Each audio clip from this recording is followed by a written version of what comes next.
Hey you guys, I hope you all are having a nice day so far. Um, so while I was in my kitchen this morning cleaning up, um, after breakfast, I clearly heard the word jealousy. And then whenever I got to my computer to try to do some work, um, I saw the number 2112, and it just stood out to me because I saw that number yesterday and I paid it on mine, and God showed it again today. And so whenever I went to the strong concordance, it means straight way, immediately, forthwith, and shortly, soon. And then the scripture reference popped up or stood out to me from Job 5 and 3. So I read it on my phone, but I wanted to get like a deeper understanding. So I went to go get my Bible. And Lord and behold, when I opened it, it opened to Job. So I know God was talking because it just opened the chapter of Job, like that was the book it opened to. And so I'm going to be starting at Job chapter 5. And this is where Eliphaz response continues, where he was just basically was Job's friend and just talking about, um, maybe the causes of his suffering. Okay, because Job was going through a lot of stuff during this time um, of the passage. So I'm gonna read from verse 1 through verses,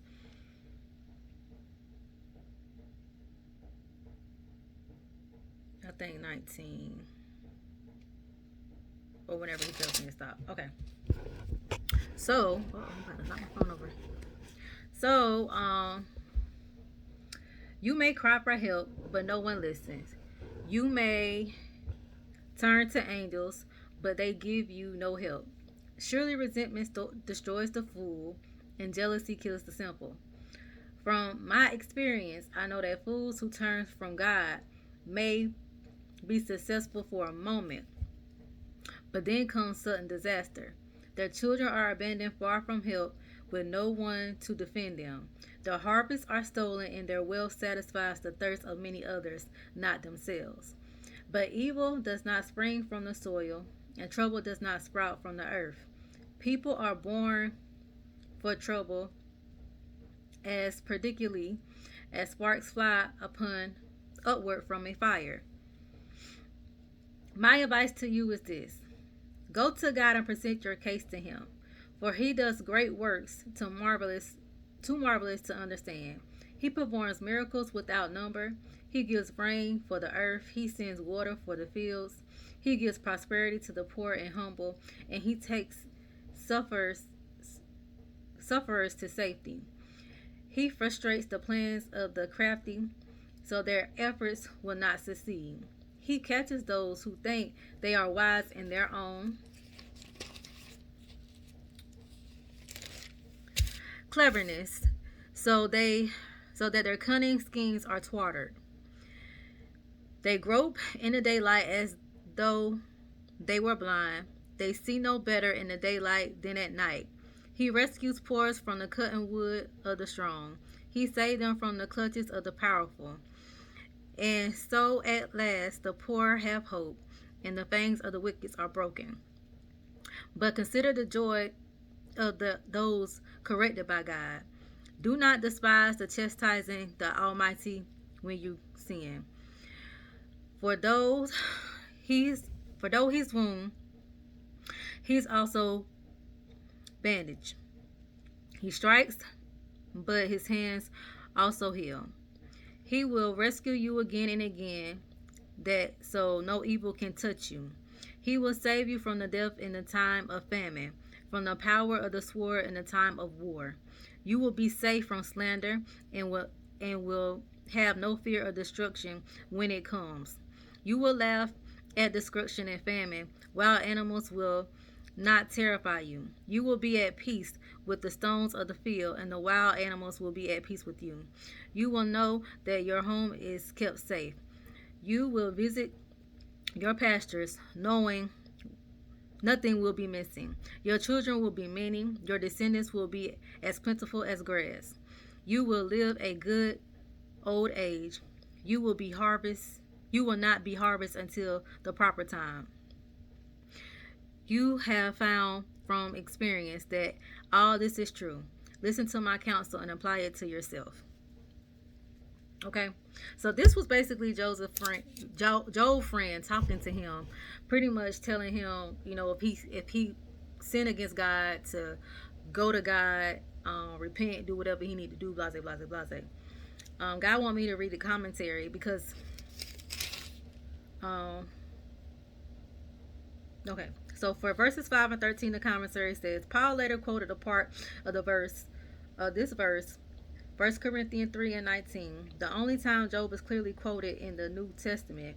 Although God rebuked Eliphaz, which is Job's friend, for being wrong in his advice to Job, not all he said was in error. Okay? The part Paul quoted was correct. People are often caught in their own traps. They illustrate how scriptures must be used to explain and comment on themselves. We must be familiar with the entire scope of God's word to properly understand the difficult portions of it. Eliphaz was correct. It is a joy to be disciplined, corrected by God when we do wrong. Eliphaz's advice, however, did not apply to Job, okay? Because Job he was a righteous man, okay? As we know from the beginning of the book, Job's suffering was not as a result of great sin. We sometimes give people excellent advice only to learn that it does not apply to them and therefore not very helpful. All who offer counsel from God's word should take care to thoroughly understand a person's situation before giving advice. Okay? So what God was telling me was, this was kind of like a two-part word, because like I said, we were in a time of judgment and all that other good stuff.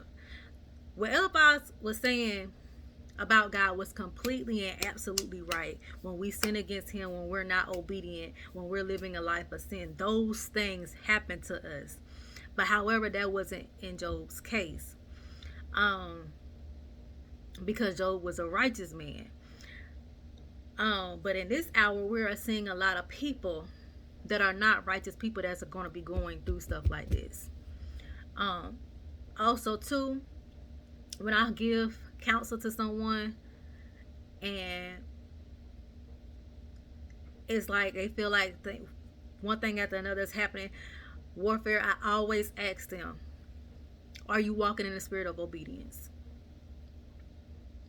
And if they be like, why you ask me that? Because that's going to really determine my next answer. I ask a series of questions, because we can't expect to live a prosperous life and walk in the spirit of disobedience. We can't expect to reap a harvest and walk in the spirit of disobedience. God says that he lays up the wealth of the wicked for the righteous. What side are you going to be on in this season? Now, granted, everything that Eliphaz says was true, but it didn't apply to Job. Sometimes we do go through spiritual warfare. Sometimes we do go through challenges or obstacles to strengthen us and because of the calling over our life. Job had to go through because of the calling, was going through because of the calling on his life. That's why he was going through, not because of his disobedience. We still gonna go through things as children of God, but we have to realize why we're going through these things. And see, Eliphaz didn't take the time to really ask him, what's going on. Like, are you, being disobedient? Have you sinned against God? He just automatically assumed. Okay, instead of asking the proper questions, he just automatically started assuming. But God is saying in this hour, even though Eliphaz was wrong about the advice that he gave to Job, he is completely correct about the advice about the advice in regards to being a sinner, in regards to living, being in disobedience. So he was completely right when it comes to us being in disobedience. These type of things will happen, and these type of things we will surely start to see in this hour. But God really pointed out to me jealousy. I really heard jealousy, and It says, surely resentment destroys the fool, and jealousy kills the simple.